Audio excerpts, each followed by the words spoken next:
சாவித்திரி சொல்றாங்க, பாட்டிக்கு நெஞ்சுவலி வந்த விஷயத்த ஏன் சொல்லலன்னு டென்ஷனாக போறாங்க. ராஜாங்கம் கேக்குறாரு, எங்க ஆத்தாவை காணோம்? மோகனா சொல்றாங்க, அத்தைக்கு நெஞ்சுவலி வந்துருச்சு, அதனால தமிழும் சேதும் தான் கார்ல அத்தைய கூட்டிட்டு போயிருக்காங்க.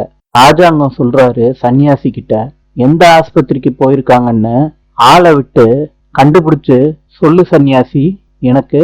சரின்னு சன்னியாசி கிளம்பி போறாரு. பாட்டிய சேதுவும் தமிழும் கூட்டிட்டு வராங்க கார்ல. எல்லாரும் வீட்டுக்குள்ள கூட்டிட்டு வராங்க.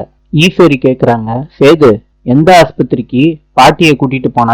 பாட்டி ஒரு ஆஸ்பத்திரிய சொல்றாங்க, சேது ஒரு ஆஸ்பத்திரிய சொல்றாரு. சேது தலை குனிஞ்சு கிளவி நம்மள மாட்டி விட்டுருச்சேன்னு மனசுக்குள்ள பேசிக்கிறாரு. பாட்டி தமிழை பாக்குறாங்க, தமிழ் சேதுவை பாக்குறாரு. நாளை சந்திப்போம்.